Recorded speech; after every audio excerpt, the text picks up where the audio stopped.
Oh man, I can hear myself getting fatter.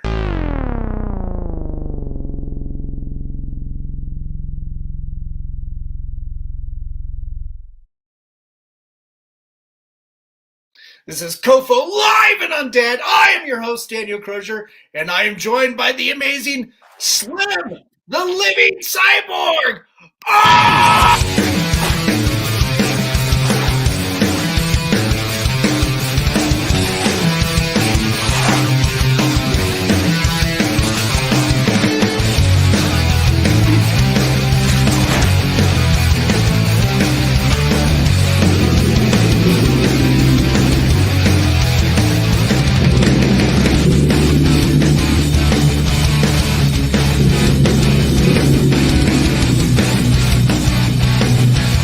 You write something on my face.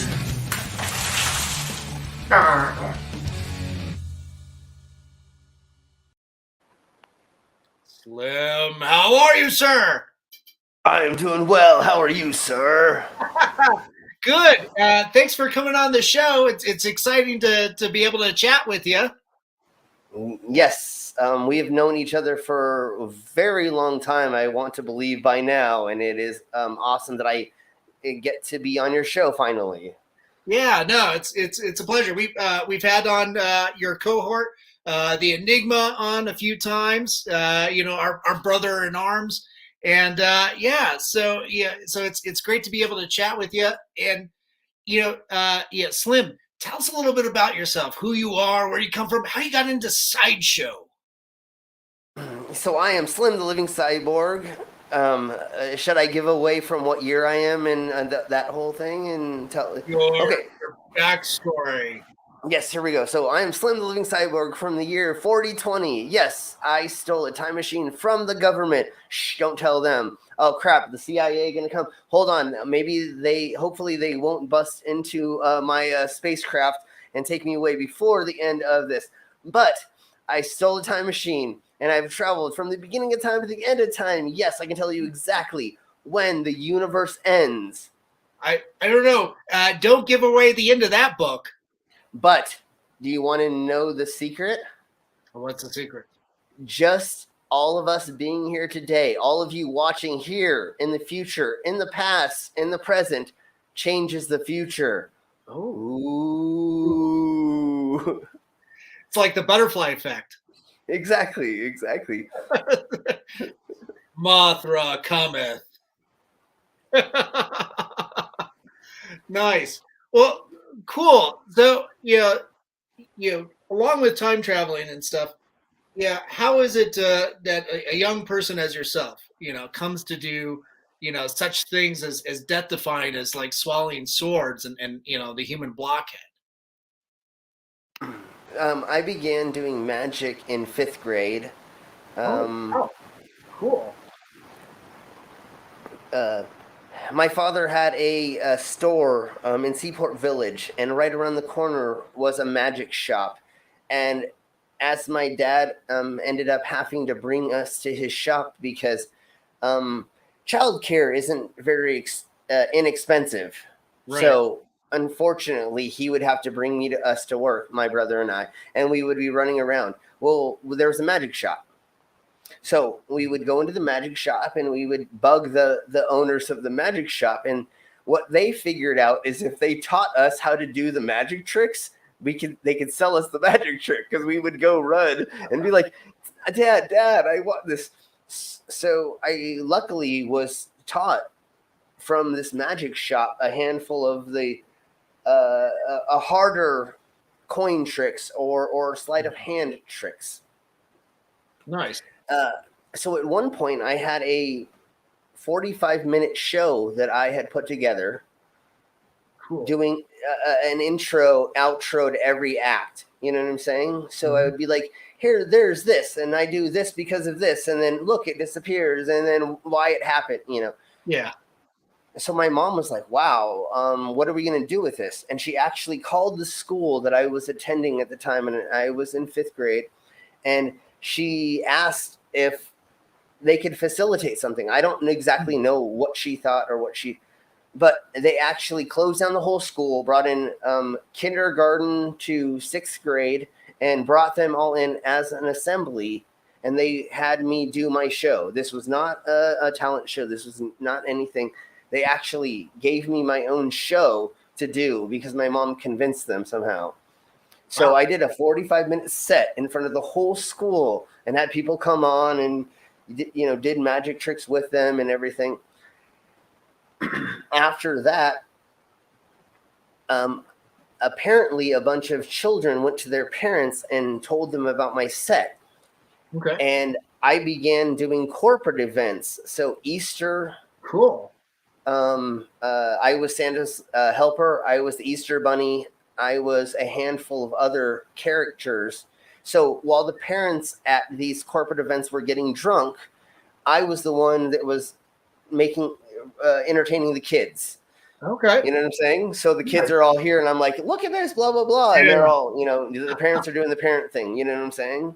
So in 5th grade, I was being hired to do these events.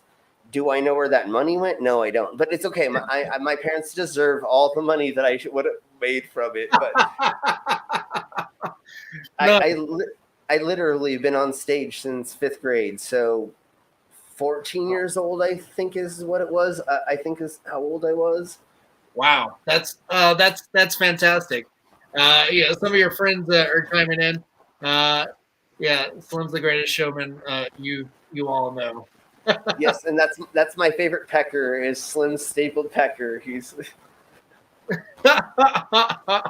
nice. So that's pretty interesting that you got an early start, got a lot of support, from your family and from the community, and even like the kind of the corporate atmosphere to entertain their kids while they're out, kind of getting drunk, I guess. So yeah, from there, did you just go ahead and start branching out, like learning how to swallow swords? How does one do that?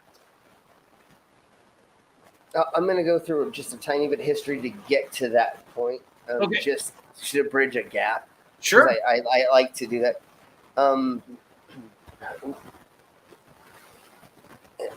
After that point, I kind of figured out that magic wasn't going to get me anywhere with the ladies. Let's just put it that way. So then I began doing music. And so I started a band with my brother and a handful of other people. And I played guitar and was a lead singer. We were called Dead Tree. And we almost worked. And I started playing saxophone in elementary school. So I got to read music and learn that. Nice. When I was 18 years old, I was going to underground events, and I, at 19, asked myself, why am I not putting on events? Why am I not, I've been on stage, I've been booked at events. Why am I not running these things yet? Right. So then I began doing that, and around that time, my parents were really pushing me to go to college. So the first semester in college, I was in majoring in fashion, and I realized that is not my forte exactly. I'm a fashionista. I mean, obviously but they just put in a $2 million sound studio in that college. Ooh, jeez. And I went, what have I been doing for my whole entire life? Working in sound and music. And so I went in and I graduated with electronic music production as my major. Nice. Cool. So I can run all kinds of soundboards, record it, and put it on the different computer programs and then edit it and all the other fun stuff. I'm too old for that now because that was in 2001. I'm an old man, so that was way too long ago. I can't do all that fun stuff like I used to. Dang it. But so we were putting on events in California. I moved to Colorado in 2006, and I realized there was like no music scene here, or there wasn't enough push on it. So I started working at the gay club. We put on goth, punk, industrial nights, gay nights, things like that. Alternative nightlife stuff is what we were putting on here. And at one point in time, I was trying to tour with a band called Cyborg Death, and I realized that we were never going to get picked up by a record label. So from there, I became very frustrated, and I began breaking beer bottles over my head and eating the glass and slashing my chest open live on stage. Okay. In frustration. Yeah. And that just kind of segued into, kind of performing in that mode? Yeah, so a lot of us weirdos think, are we going to live till tomorrow? Mm-hmm. But if you have to think, what if I'm going to live 10 years doing performance art? Can I do this every single day? And can I tour doing this? That's another thing. If you want to make money being a performance artist, and you can't stay in one place. Luckily for most of us right now, like I'm the only sword swallower in Northern Colorado, technically. Enigma's here, and so is Boobzilla and a handful of other people, but they're touring through. They don't, So I can technically stay here for right now. But normally you have to go, can I take this on the road for 6 months out of the year and survive and not kill myself? Yeah. Okay. So that was my next step. I can't break beer bottles and eat them and slash my chest open every single night on stage. What is the next step? Oh, I have been studying sideshow for most of my life. Well, let me take these documents and these books that I have and look at them. And I slowly started building a set. And then as I began doing it, people came out of the woodworks. Like I posted something on Instagram, practicing this. Yeah. Somebody would message me, hey, bro, do you want to know how to do that? Oh, nice. So you're building kind of a community of sorts around that. Yeah, like that's how I met Enigma, Boobzilla, and a handful of other people. I mean, I was putting on events, and that's kind of how they got attracted to me. But literally, it was like, I'm going to begin doing this. And other people came to me and said, you obviously are crazy enough to do these things, but I don't want you to kill yourself. Right. Yeah. So I'm gonna help you through these things if you would like. Yeah, show you how to do it, but as close to safely as possible, right? Yeah. Well, and they came to me and said, "Are you doing this yet?" And I said, "Or how far are you in practicing?" Mm-hmm. And I would tell them, and they're like, "Okay, before you hurt yourself, let me kind of guide you through this process." And just one day, after 2 years of putting things down my gullet, Boobzilla was in town down in Denver. Nice. And I went to her house to go hang out with her, and we were going to go actually bust on the street just to practice, because that's one thing that you can do. If you want to go and just practice as a performer, go busk. That if you want to grind and feel what it's like to get your ass kicked, go busk. If you want to get put back into your place, go do that. And so Boobzilla and I were like, hey, let's just go hit 16th Street Mall and just set up and just see if we can just rock out for like a couple hours and see if we can just, Yeah, so kind of get a few people going. And, as you describe it, it sounds very humbling too. Well, that's how I cut my teeth. Learning sideshow was actually on the street corners of downtown Fort Collins.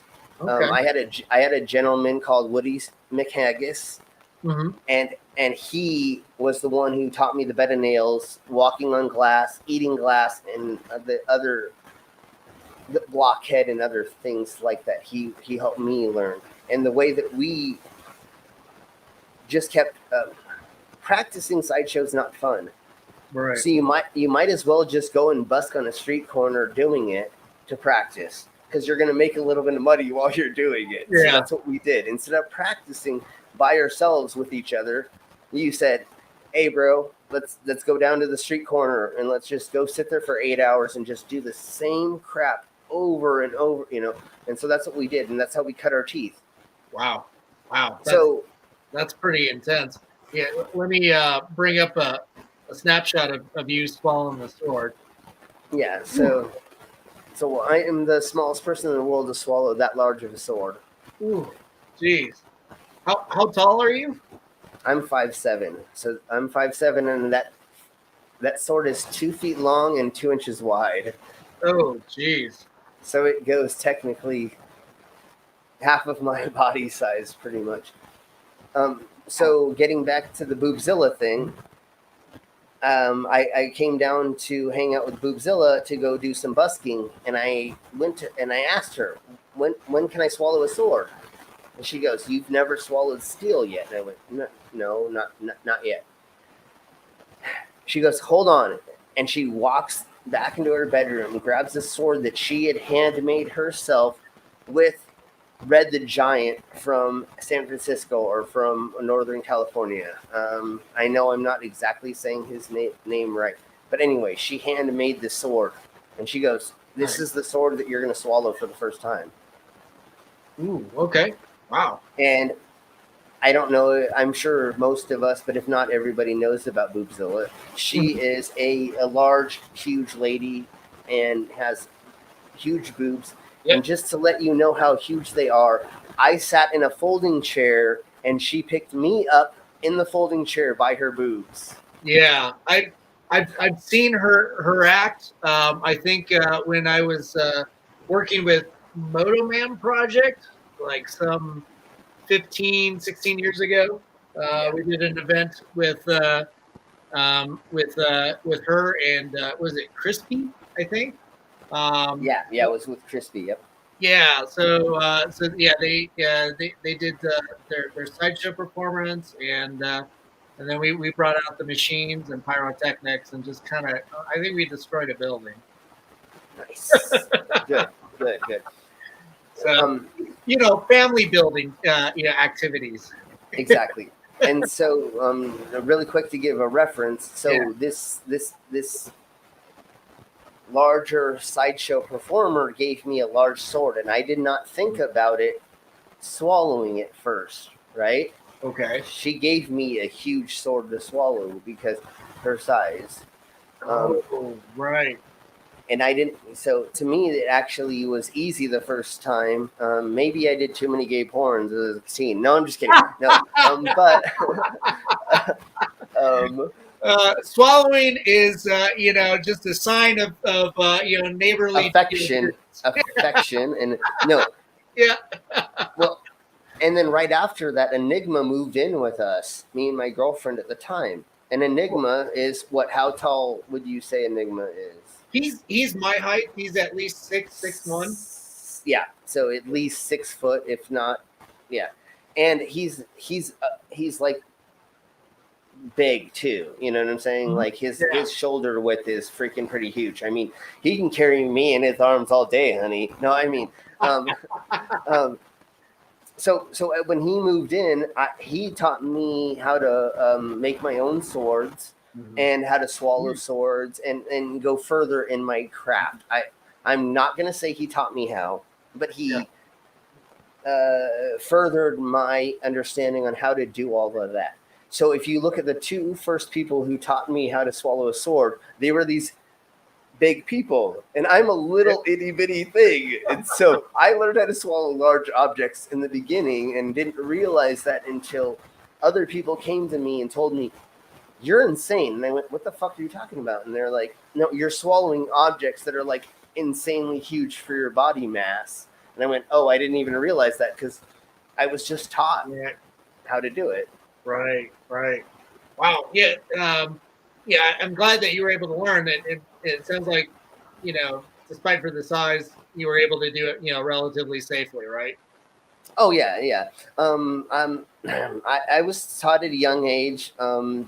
Thank you, all my best friends in high school. How to open up my throat as a teen. Never mind. Yeah, get rid of that gag reflex, right? Yeah, exactly. Thank you. Oh, geez. Well, it takes a village. It took the whole village, honey. No, just Oh, kidding. damn. No, like I said, I spent 2 years stuffing stuff down my gullet Yeah. to even get close to putting anything like that down there.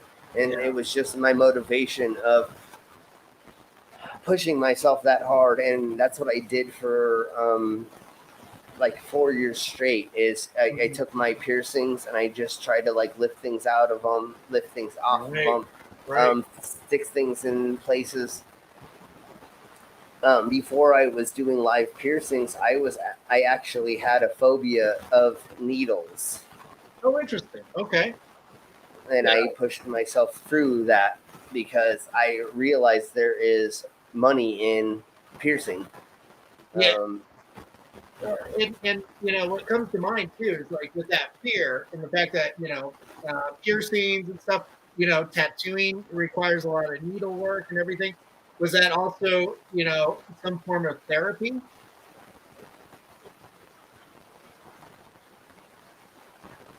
My favorite type of therapy is getting tattooed. Okay. Yes. So to me, getting pierced or stretching a piercing or getting modified is definitely a release to me because I get to kind of open up and release myself to whatever is happening and push out the negative energy through the experience that I'm having. Okay. Now that's pretty therapeutic because that's something that like piercing and tattooing. I think of it as less taboo nowadays, but like 20 years ago, not so much, right? It's definitely more taboo now or then, and but yeah, it makes so much sense. It's like it's a work way. It's a way to work through, uh, you know, some type of therapy, work through your fears. Like when you talk to Enigma, for example, he's head to toe covered in tattoos. I've seen it. I've seen him tattoo his own taint, so I know he is from head to. Yes, I saw that in my own living room. So, It's a pucker up. But he talks about it, being like a form of armor too. It's something to keep away people that you don't want to engage with and attract people that you do want to. and that's a major thing, and that's why him and I mean, he is so hard to not get along with. Yeah, But I think, he's such a fun guy. Yeah. but I think the main reason why he attracted himself to me or us to each other, me to him, was that was the same thing that I thought. Is I did this to myself. Yeah. To attract the ones that want to be here, and if you don't want to have anything to do with me, that's what these are here for. Yeah. Like literally, like if you don't want to know who I am, have a good day, bro. Like, or chica or whatever, ma'am, woman, child, whatever. Sure. And the other fun thing that I love being is we do all types of all age events. Yeah. If I'm the first time. If I'm the first time somebody's seen somebody like me that's a child, I wish it would be me because I'm going to be the one that no matter what their reaction, I'm going to be as positive as possible. Yeah. If their parents, I've been in places where parents try to pull their kids away from me and I go, no. That's not what you should, I don't say it, but I'm like, no. Yeah. Hi, how are you doing? Yeah. They need to be seeing me, and it needs to be a positive experience. If you make it the negative experience, then there's a problem with society. It needs to be all positive, and I'd rather me be the positive that they experience than somebody else who may not make it positive, because the stigma is tattooed faced people are assholes, and that's not the case. Most of my favorite people and most engaging people are heavily tattooed individuals or heavily pierced.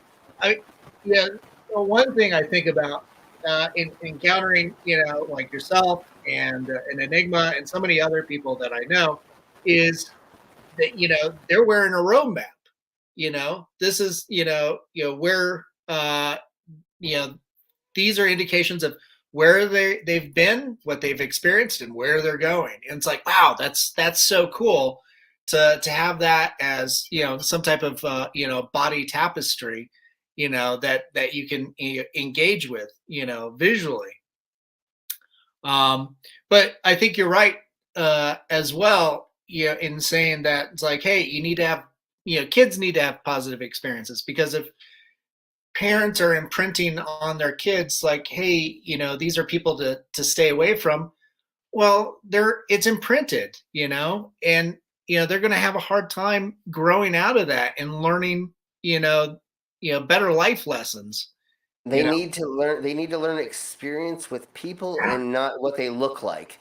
Yeah. Because unfortunately, the businessman is the one who's going to screw you over the fastest. Right. Where I am not going to do anything to you other than like give you a lollipop or be like, "Hey, you need $1? Oh, you want to go do this? Okay, here, Yeah. I'll give it to you."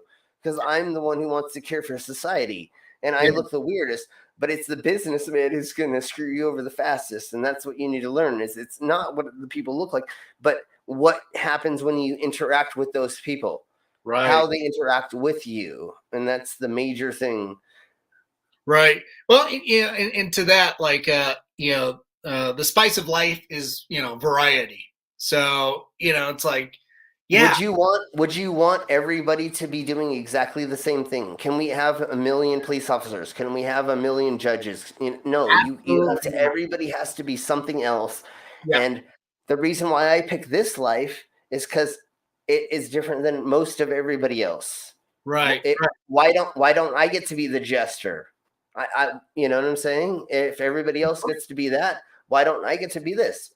Yeah. Screw it. Just roll the dice and just see if that works. And so far it's working pretty much, Right. Beaver hit us with an interesting comment. I learned how to open my throat to chug beers. Yes, exactly. I watched too much of the Man Show. Exactly. No, that's great. Speaking of engaging with society, and opening, dialogues, creative dialogues, and communal dialogues. I think it was like during the pandemic or just a little bit before, you started a YouTube channel, and you were, I can't remember how you started out, but you kind of segued, or started going into like group chats on things like sex ed for disadvantaged individuals and groups. Can you talk a little bit about that and what your experiences are? Yeah, unfortunately, when everything shut the crap down, Yeah.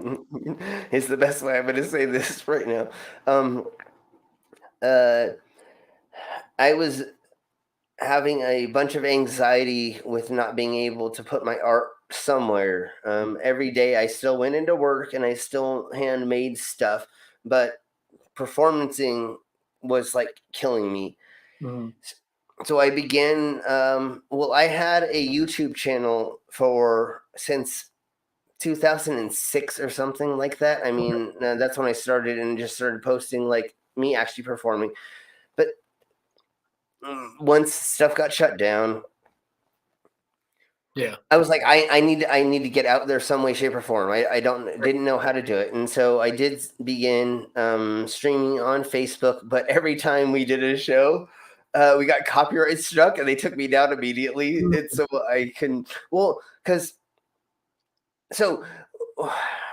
I didn't know what to do with my life. I was very distraught. Yeah. And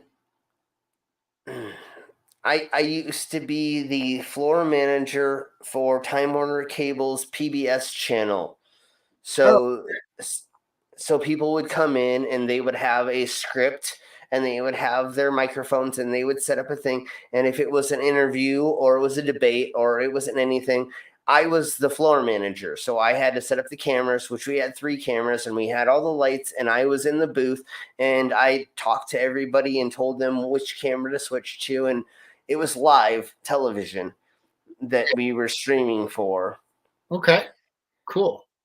So when things shut down, I went, what can I do with my life? YouTube. Okay, well, let's try to begin streaming, or, let me take my knowledge of video production and try to put it into something. And so I began doing videos and posting them on the YouTubes. And then I was able to figure out StreamYard, which is what we're on right now, and go, oh, okay, and stream there. And then I hooked up my PS4 to streaming, and I was able to stream gaming through it as well for free.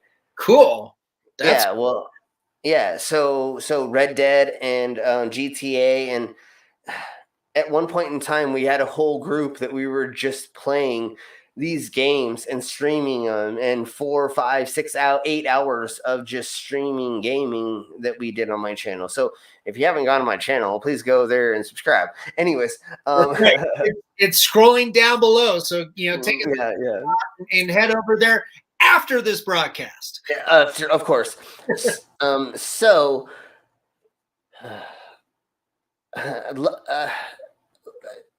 After the thingy-mabobber started, when we got into lockdown, I found a gentleman called Simon Dan, and he was doing stuff about flat earthers. Oh, interesting.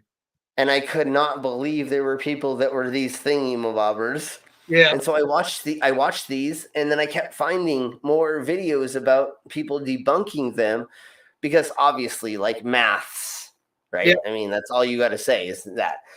And so I went, wait. And then I found other conspiracy things, and I went, you know what? I think I can make a show out of this. I think that I can come up with something silly okay, so all these people that are actual scientists are making videos debunking them. Well, I'm a dumb, tattooed-faced gentleman. Why can't I make videos making fun of them? Right? You know how much fun that is? Being looking like this and telling you that you don't know how the earth works. And I have on people that will tell you why not. And so I have on scientists, we have on different guests on my streams, and most of the time I will get things wrong, and I will get corrected. And that's exactly why we do these, because I'm not smart. It's the other people that are going to show you why this is going to work. And so we just do streams like that. Yeah, no, that's fantastic. Yeah. That's pretty much the same reason why I have, guests like yourself on here, is I want to learn about you. And, I might come into something with a misconceived, notion, and, it's good to be corrected, and especially in a lot of, it's uncomfortable, but to be corrected in a public setting. That teaches, each of us that it's like, yeah, it's okay to be wrong. It's okay to be mistaken, and it's okay to be corrected, and to learn from that, and people need to see that, I feel. Yeah. And I'm trying to bring people a certain type of knowledge or something. And if I get it wrong and it's corrected, well, there you go. Right there. We fixed it. There you go. Now everybody knows the right crap. You know what I'm saying? So I don't care if I get it wrong, as long as it's corrected at some point. And I'm not here to give false information. I just am what needs to happen, or what I saw that we should talk about. Let's talk about this and go from there. And like I said, if you follow what the tattooed face guy says, then you may need to check your own standards. So do your own research and actually follow up what my dumbass says, because I'm not here to just say what it is. And luckily for me, this is what kept me sane during this whole pandemic thingy-mabobber. I literally sat in bed for 3 months and was not having fun, and thought okay, why shouldn't I just not be here anymore? Because what am I going to do if there isn't performance art, or, you know, I spent years and years, my whole life I spent in front of people. And at one point it was like, is that ever going to come back? Right. And it did. Yeah. You know, so we're all here. We're all good. Don't get more sad, you know. But there was at one point in time where I was just sitting there going, I can live stream for so long. You know, I can do this for 12 hours a day. Yeah. But I don't have somebody sitting in front of me that I can make. After you have made a couple thousand people gasp all at the same time and take one step back, right, you don't understand how to control an audience, and you don't know what it's like to almost jizz in your pants from that. I mean, literally, that's like an orgasm, just controlling an audience that well, to where you do one thing and you see everybody do the exact same thing, and you're like, that's what we're here for. That's exactly why they pay me the money they pay me. Yeah. Yeah. No, I totally get it. You know, so many people, you know, got, you know, lost in some deep, dark depressions, and, you know, performers like yourself. Yeah. I've heard that, you know, it's like they missed, you know, the interaction with an audience, that participation, so drastically. I mean, it was devastating. A lot of people, you know, didn't and still haven't, you know, fully recovered from a lot of that. And you know, I've got friends, you know, on other parts of the spectrum that you know, are going through some level of, you know, PTSD. I mean, I think to some degree, so have I. Definitely not to the extent that you did, but I totally understand. Yeah. When you've gone from being this close to being in front of hundreds of thousands of people, Yeah. to being in front of nobody for 2 years, Yeah. that's insanely crazy. Like when Yeah. when you're almost on tour, when you've been in front of thousands of people almost every single weekend, and then they're like, yoink. And I know I'm a nobody. I'm not claiming to be famous. I'm still a nobody. But when you go from like literally being in front of 1,000 people every weekend, let's just say 1,000 people every weekend. Sure. Sure. And then it goes to nobody for 2 years. Like, you're literally like, thank goodness I don't have a gun sitting next to me, you know, like, because, like, you know, you get really, really crazy in your own head. And then luckily everything opened back up, and now we're getting back into things, and I can do things. But it gets really scary. And especially, there's a lot of mental illness and a lot of performers. And I'll admit I have a lot of dark things, and, you know, and when you're not able to do those things to release the demons and make them go away every night, there's a lot of problems, and I've worked through a lot of them through it. So it actually was a little bit positive. Yeah. Just the real thing, besides that, it hurt my wallet. I mean, I was making silly amounts of money, you know what I'm saying? Like, being a sword swallower, you can't really say that, because you risk your life every time you swallow a sword. Right. But, you know, before all this happened, I didn't realize like how often it was just, you know, you do an event, you do an event, you do an event, you do an event, you do an event. And when all of that is gone, you're like, oh yeah, I don't have any money. Oh yeah, now I have to be eating ramen for a year and a half, you know, like. Yeah. With that, were you able to, you know, go back, kind of like find a day job or anything of that nature, or, you know, was it just pretty tough, you know, even to do that? Well, me and my father, we hand make artwork. Like, Okay. Cool. I make help design coins for the Veterans Plaza for Colorado. So I designed that coin.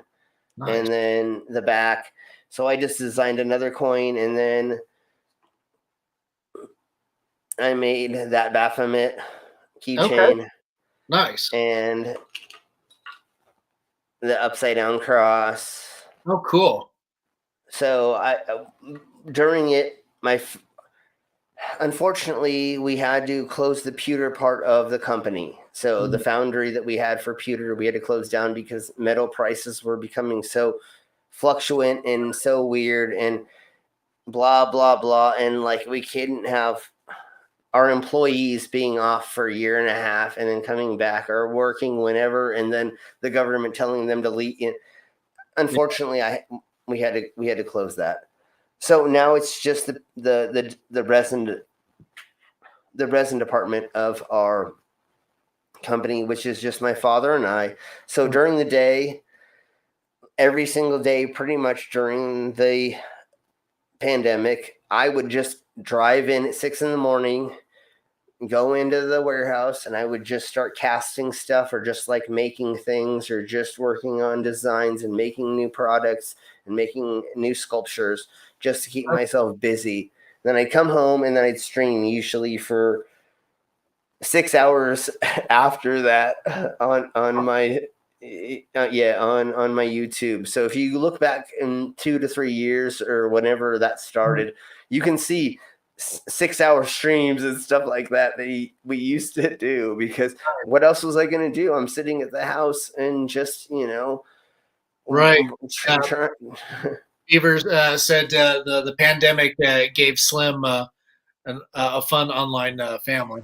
Yes, and of course, brothers and sisters, and I love all of you. And yes, Beaver C and all of you in the side chat, you have all become a wonderful family for me, and I would not give up anything to have you all as my family, everybody in the side chat, or everybody in my Stream Pervs family. Nice. But it was definitely for a while very insane. I do agree that it did push me to a limit that I never understood that I could be, which is a streamer, or which was a game streamer, and somebody who could do art in other ways. I really wasn't really good at being an artist, a sculptor, until I was forced to do that every single day. Once that I was thank you, Glover Mom. Yes, I love you too. It wasn't until then that I actually was forced to sculpt and actually make things and hone my crafts in that way. And then now when I do my live shows, I'm so much better at interacting with the audience and with my show, and with the depth of it, and being improv. When you do a stream, you just have to be on the cuff. Like if you say something, I have to just go along with it, right? Right. So when I do a show now, if anything happens to the audience, which I was still pretty on when I was younger, but now I can just go into depths of things, and now I can build a whole construction of something off of one person's word in the audience, Right. Instead of just being like, oh, blah, blah, blah, and just shutting it down. Now I can be like, yeah, okay, blah, blah, blah, blah. I can make a thing out of it. Right. That's awesome. With your streaming show, bringing, people on there to talk about a number of different subjects. One of the things that you mentioned to me when we met up some weeks ago at Wicked West was, the topic of helping disenfranchised groups with sex ed and things like that, trans and queer people that might not have access to a lot of information. Can you talk a little bit about some of that you some of those conversations that you introduced? Yeah, of course. I hope there's the Mango still in the side chat. And Mangos, if you're in the side chat, will you please post the links that we normally post about this stuff? Okay. I am a character on my stream called Cookie McSweet Tits. Oh, nice. Okay. She is a 60-year-old woman from New York, and oh my God, honey, this is how she talks, and she just says, So we do a cookies stream, and what we do is we talk about sexual education, from how to use a dildo, which kind of lubes do for what, for which kinds of situations, which kind of sex. how to have anal sex, which is the right way to make it so it's comfortable for both of you. You know what I'm saying, honey? You know, you need to make sure you're loose, if you know what I mean, honey. You know, just drink a shot of the brandies first, you know. No, but so we go over different types of safe ways to play together. And then also we give you information about where to get condoms for free, where to get lube for free, who you talk to about if you want to find out about different types of like kinks and stuff like that. So it's sexual education, but we try to make it as fun as possible because it is hard to talk about those things to adults and people that are not used to talking about those things. Right. So the funner that it is, the sillier that it is, the easier it is to palate us talking about these. We talk about male Kegels, female Kegels, and which, again, I didn't know males needed Kegels, but I guess in your 60s, honey, you're going to learn about doing your Kegels there, honey. So, I mean. That's great. That, that is such a tough, subject approach. And, like for me, I'm incredibly, like sexually, I'm very vanilla.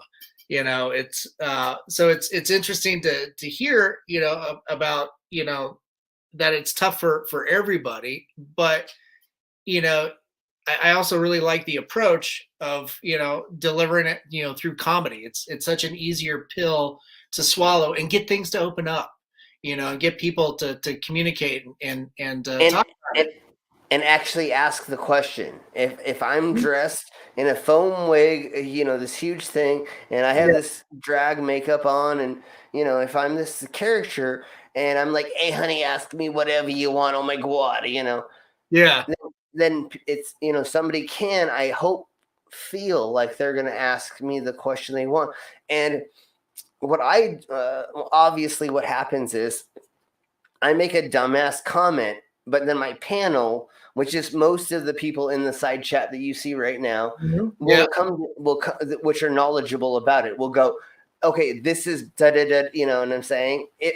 Or otherwise, I will show a video that leads us to the actual knowledge of it. But most likely, I'm like, oh, in my days, we just called that a hand job, honey, and I'm saying, I just make up something. And then Glober Mom, Cassius, or whoever will go, oh, no, it's blah, blah, blah. And they'll show a video or like give us the actual information. I'll go, oh my God, honey, I didn't even know that. And then we learned something. You see what I'm saying? Like, oh, we all learned together. So it's a learning experience, or I make it palatable for you to want to learn with us.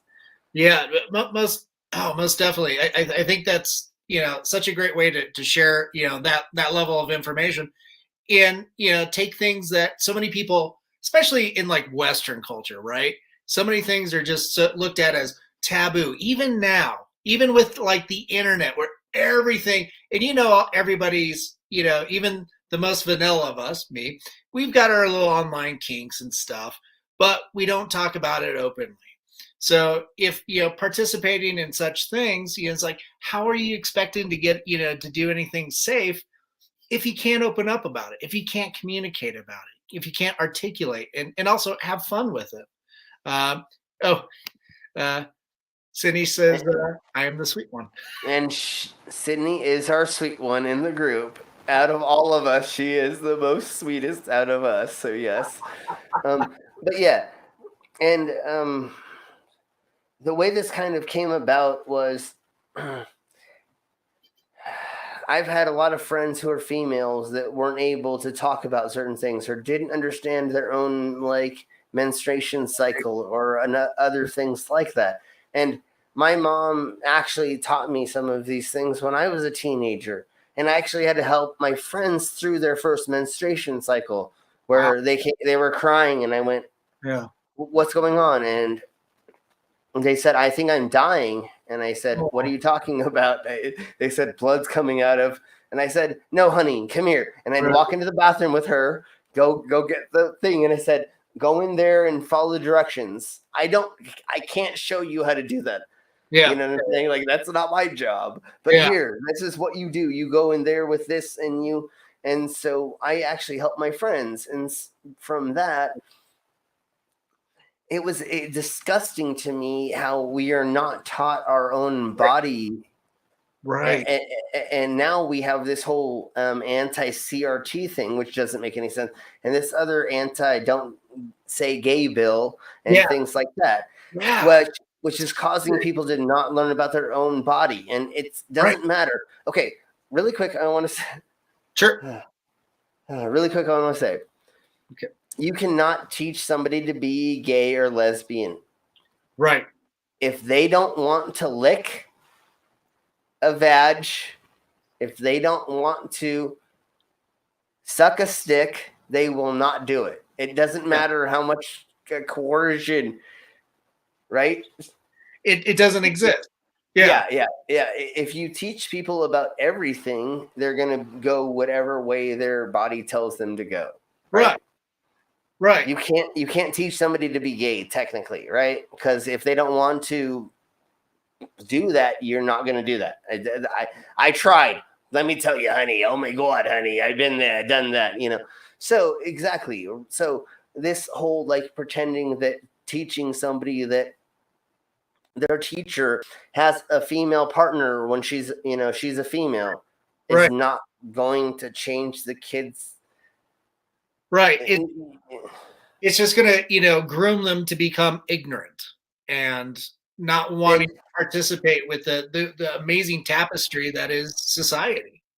Yeah, and really quick, just like I was saying about people meeting me as a kid. Right. If you shelter some kid till they're 21 to see somebody like me, what the fuck do you think they're going to do when they see somebody like me? Right. Freak out. I'm not going to say you need to, but take your kids to the carnival, take your kids to the circus, let them experience the world outside of your own box, and then explain it to them in the proper way. That's the other thing that's the wrong thing is I have had children see me and parents turn their kids away from me and try to run away from me. Right. And I go, no. That is not the proper response for me. Yeah. You need to let them know that I am a person, a human being, and I am here with a purpose in my life. I am not something to run away from because I'm not the scary one here. Yeah. No, that's so true. Even like when I'm out with Enigma or something, it's always interesting to see people's responses. And I think one time for my birthday, we went up to, I can't remember the really cool tea house in Boulder. That was yeah, you know what I'm talking about. I can't remember what it's called off the top of my head. But I had my sister and her two young kids came out, and so they had an interesting time, kind of learning about Enigma, warming up to them and stuff, and it was pretty funny because I kept it's like, no, this is a living superhero, this is a walking, talking, Hellboy, Yeah. Something to aspire to, and they're like, what, really? Wow. So it's interesting to kind of crack that shell, but it can be done, and it's definitely encouraging. And before we went online too, Slim, we were talking about this week we had that shitty decision that was leaked. Thank goodness it was leaked. Yes, totally. So that, okay, we have an idea of the shit that's coming down the pipeline. Probably as soon as this summer. That Roe v. Wade might be overturned. It's like, holy shit. Well, so the major letting out of the worms out of the can is, if for some reason this can happen, or at least they get this close, gay marriage. Yeah. I have a vasectomy. I may go to jail for having a vasectomy in the near future, just because they say that every time I have sex with a woman that I'm not impregnating her, that I'm going to go to jail. So this actually lets a lot of worms out of the can, other than it just being this. Right. I want to mention really quick, this does not mean that abortion over every state is going to be illegal, but 26 states have a measure that will be changed if this goes through. So if you live in 26 states, you're going to have to drive 400 miles to another state to go and actually have to get Plan B. Mm-hmm. It's not even just abortion. And okay, It's a compounding, issue. Yeah. So you have a number of disadvantaged individuals. So minority groups. Say you are underprivileged or you have no money, Right. right? You say you're a 16-year-old. We're just giving a Right. hypothetical. Let's just give something. You're a 16-year-old in a state and you got pregnant on accident because your boyfriend got you a little drunk and told you, just let me put it in 2 pumps, and it took two Right. pumps. You know what I'm saying? Like you didn't even whatever, and you don't want to tell your parents, but you have some kind of health care, or you can go to Planned Parenthood or a couple other places, and you're like, hey, I really don't want this because like the dude I only met like last night, and Sure. I don't know other people's stance on whether blah blah blah, but again, zeitgeist, something baby, Mhm. you know what I'm saying? It's multiple things before a baby. So as long as it's not there, then it's not really a big deal. And I will say this on your channel: me and my ex, she had 4 children already, Mhm. and we did not do it properly, which we were trying, but I was a little drunk, and we had to go through that process that we're talking about that they want to take away. And again, she had 4 children that I was trying to help her take care of, and there's no way that we could afford another, and it Right. is my fault, or I will take responsibility for whatever, but there was no way. Right. Yeah. These situations occur, and all options need to be on the table. Yeah, Um, exactly. you know, one of the if this goes through, the the remaining states that do have abortion and free female health care and reproductive care made available, they're going to get overrun. Yeah. And so supplies and materials are going to be limited. Disadvantaged individuals, a lot of it tends to be of different ethnic groups, and also that financial caste system. The lower Yeah. income uh, Yeah. can't afford, And they can't afford and to take time off work. They can't afford to travel. It's just a massive clusterfuck. I think interestingly enough, I think I heard a quote today from Howard Stern of all people, who said it's like, okay, if these justices are going to pass that shit, those unwanted children, that do come into this world, they need to go live at the Supreme Court. They need. there you go. So I thought that was Well, interesting.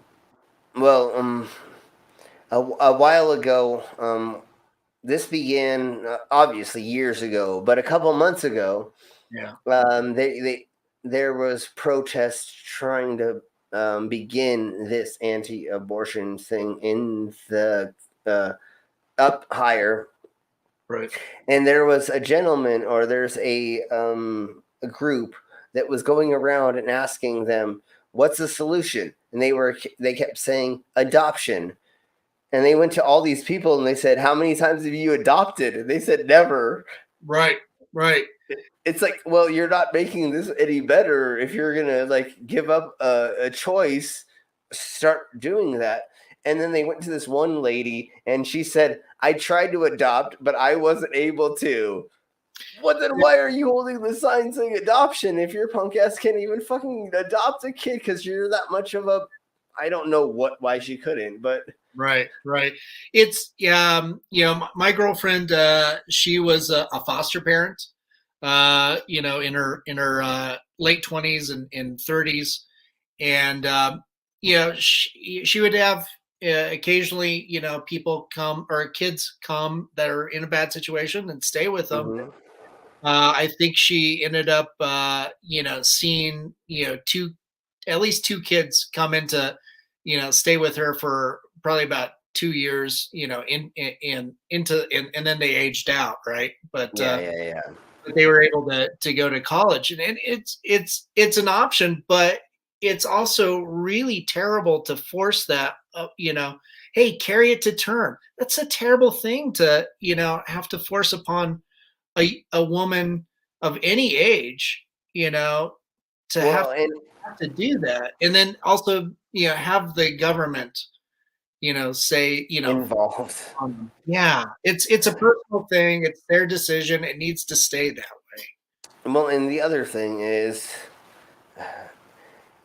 if you're smoking a bunch of meth and your uncle Oh yeah, bunks you, and yeah. then if something happens, I think that should go away. But there are people right now in Right. Congress that are trying to say, no, it should be an opportunity for the woman.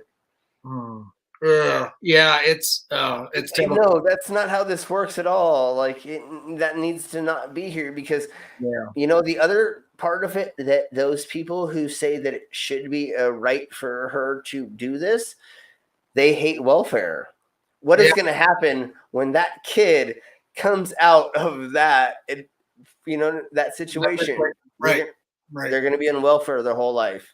Yeah, there's just a number of really bad situations, Mhm. and that's why, I say, like, all options need to be made available. Yeah, and the major reason why it needs to be as well, which we'll hear in the future if this goes through, is the deaths from people doing it the illegal way. Yeah, They're yeah. either going to try themselves, Point. or they're going to, or they're going to go to other countries and never come back from that country because they're going to. So the other Yeah.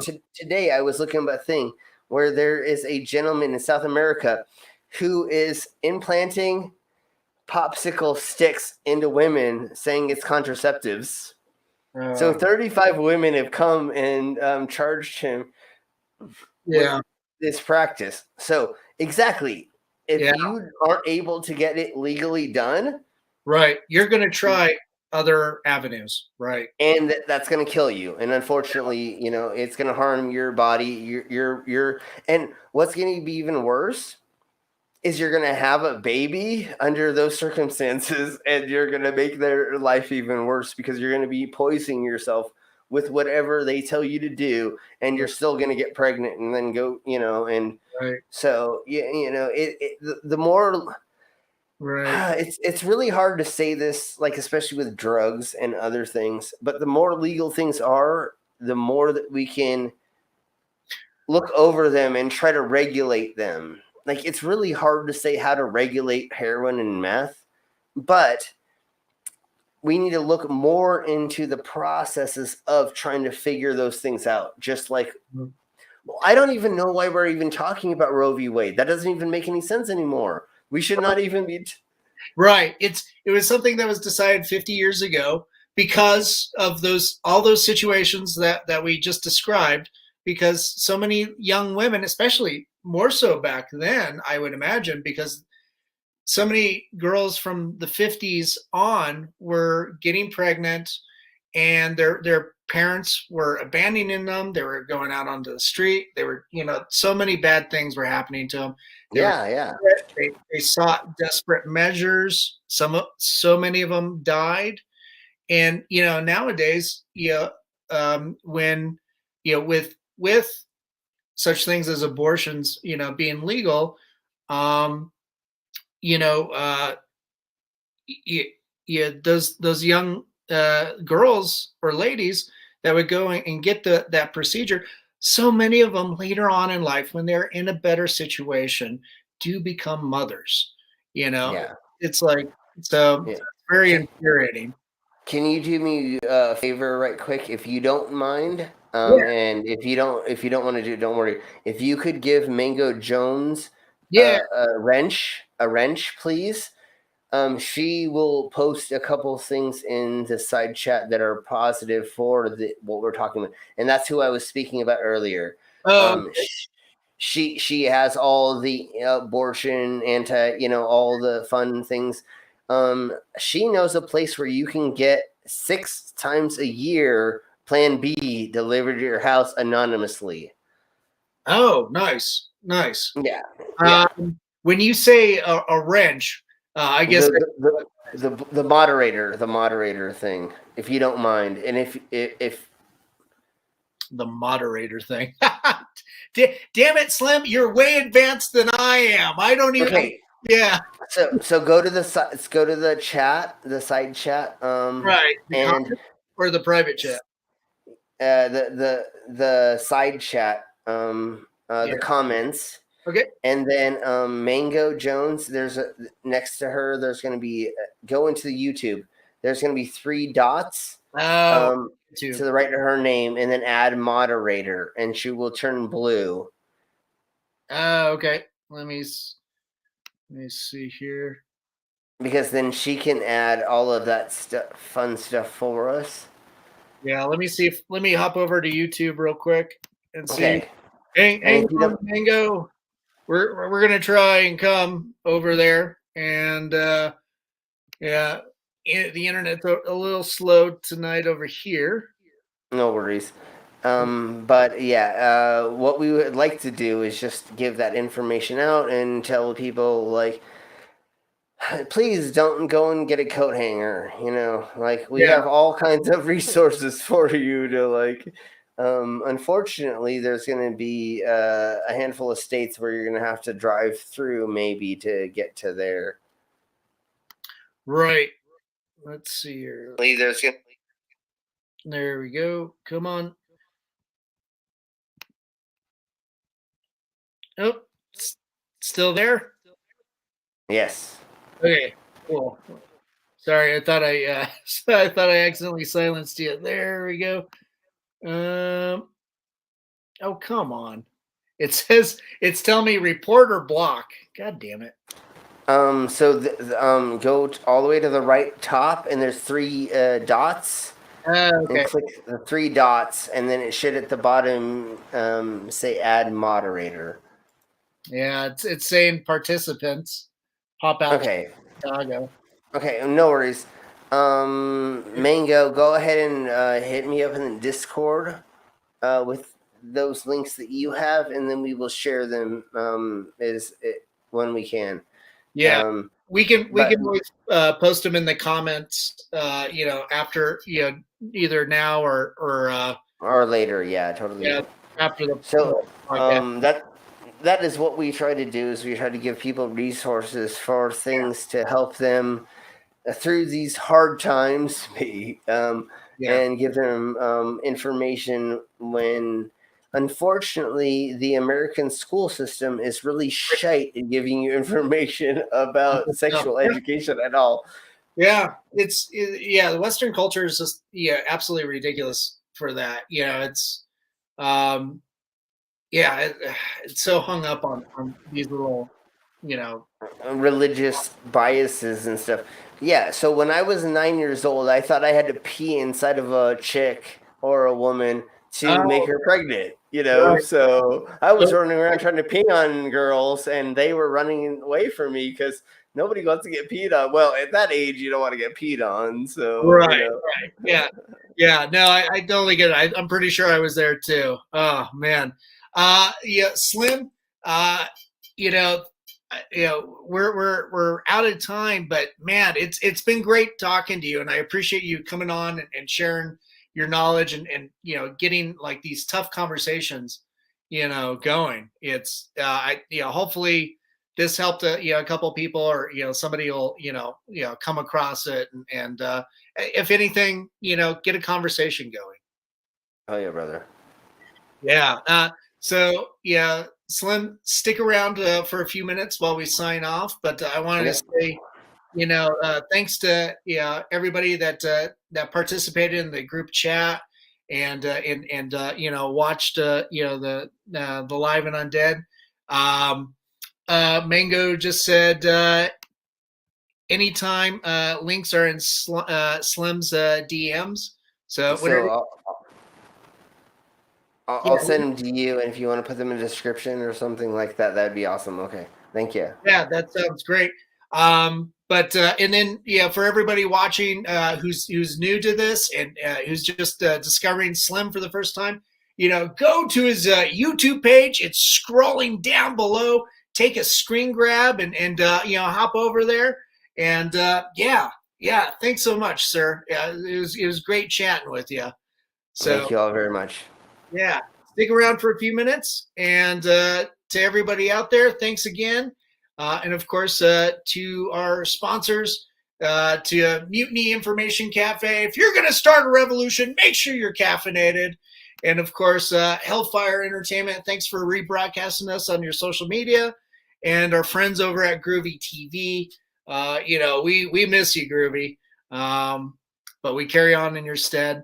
And of course, Alien Donut Films, to Angela and Bill over there, thanks so much for your support. And to my producers, Stefan Santa Cruz and Amanda Armstrong, thanks so much for putting up with my shit. And of course, thanks again, Slim, for coming on. And to everybody out there, be good, be kind, help each other out during these tough times, and stay spooky. Oh, yeah.